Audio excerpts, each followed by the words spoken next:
Hi everyone, welcome back to the SG Wristwatcher channel. Today we have an exciting showdown between two very popular watches, the Longines Spirit 37mm and the Hamilton Khaki Field Automatic 38mm. These watches are often celebrated as the ultimate go anywhere, do anything timepieces, and both come from historic brands under the Swatch Group, but they come at two different price points. The Longines comes in at 3,670 Singapore dollars or roughly 2,760 US dollars, and the Hamilton comes in at 1,100 Singapore dollars or 800 US dollars. So that makes it about a 3 times price difference. So what are you getting or not getting for your money?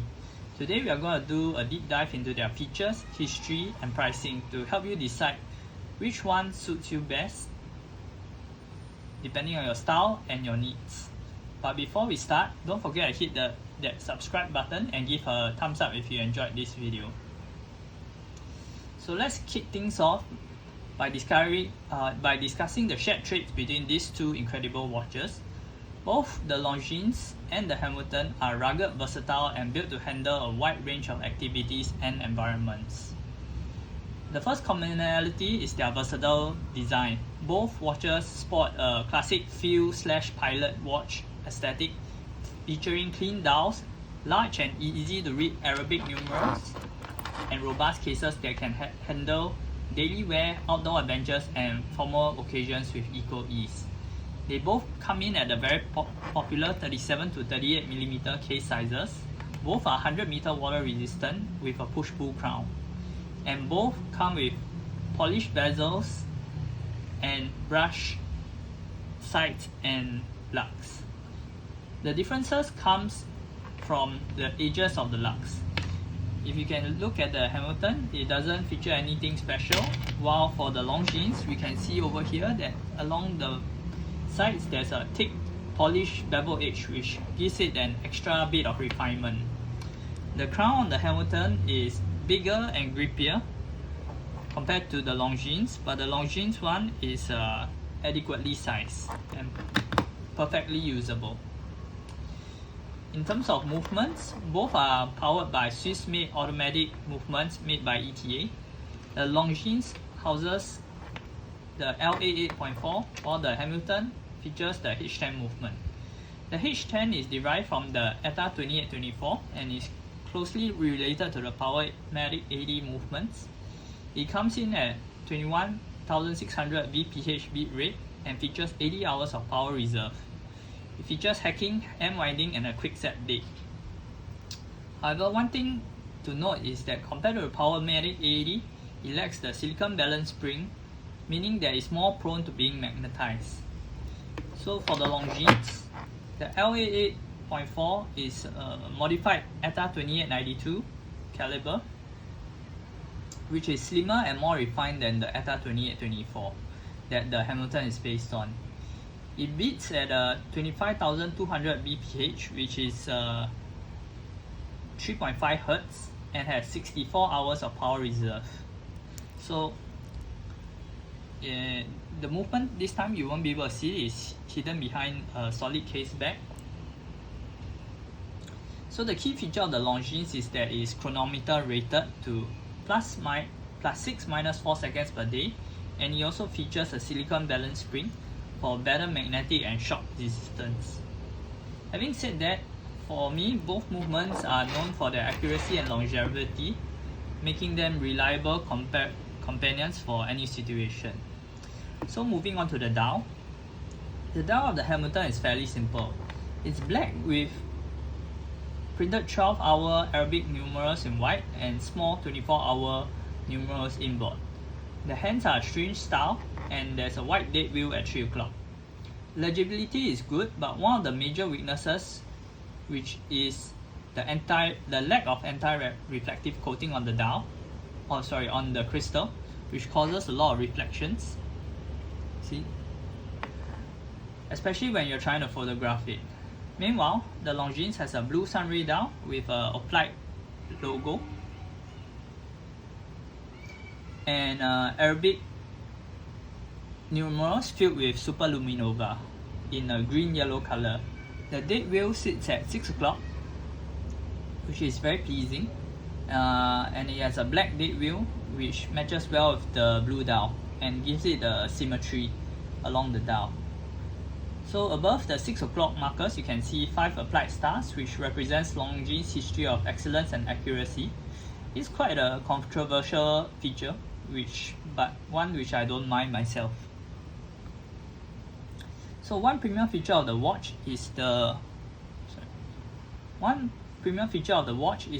polished circular track outside of the Arabic numerals. If you can see, yeah, you can see it there,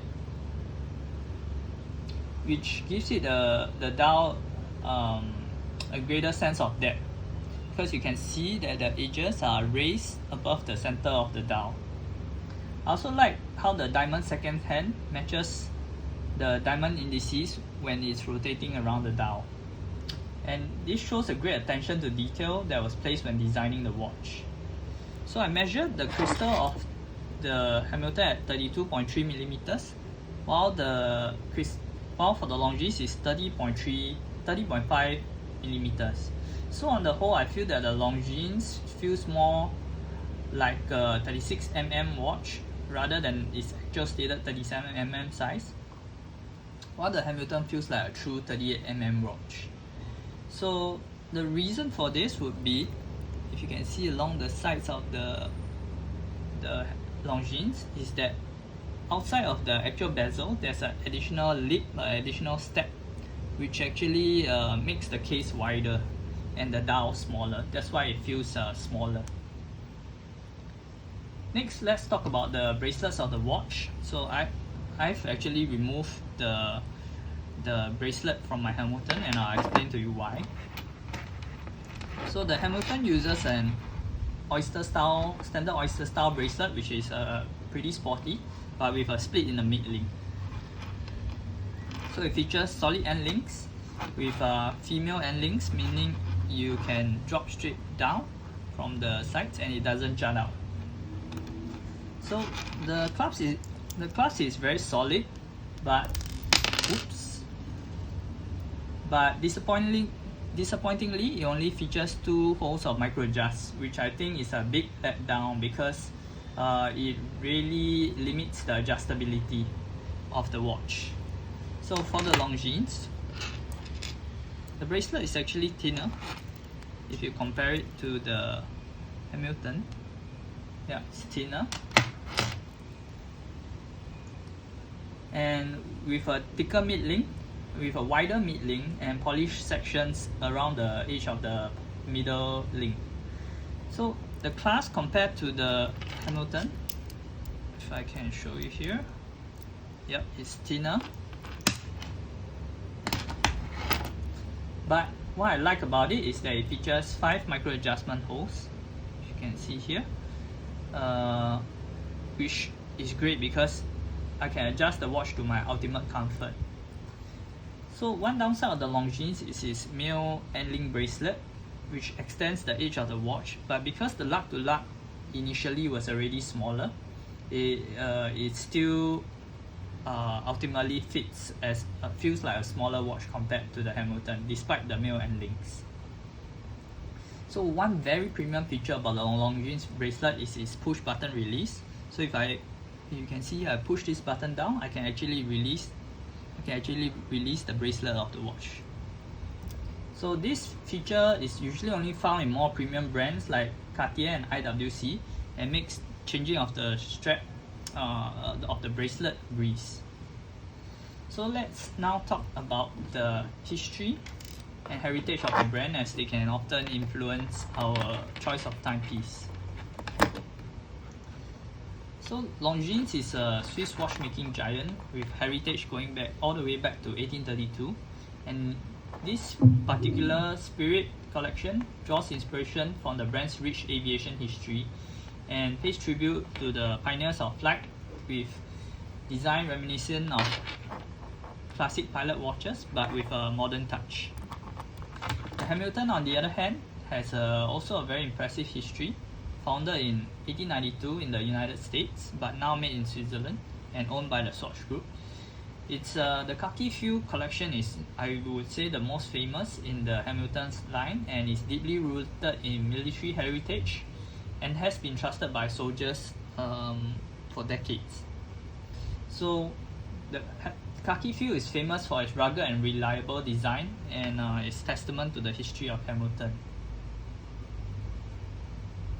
So in terms of pricing, as we know, the Longines is positioned more as a premium offering in the market, with Swiss craftsmanship, aviation-inspired design, and brand heritage. It comes at a higher price point compared to the Hamilton. The Hamilton, also being Swiss-made, having Swiss quality, but comes at a more accessible price point, and it offers excellent value for money. In conclusion, both the Longines Spirit 37 and the Hamilton Khaki Field 38 are fantastic go anywhere, do anything watches with unique characteristics. Your choice between them will come down to your personal preference, budget, and the history that resonates with you. The Longines Spirit offers a touch of elegance and connection to aviation history, while the Khaki Field embodies military ruggedness and affordability. Either way, you'll get a reliable timepiece that can accompany you on any adventure and complement your style. Most importantly, remember to try these watches on in person and make your final decision based on how they feel and look on your wrist. I hope this comparison has been helpful to you in your quest for the perfect go anywhere, do anything watch. If you found this video useful, give it a thumbs up and subscribe for more content in future. Thanks for watching, and I'll see you in the next one.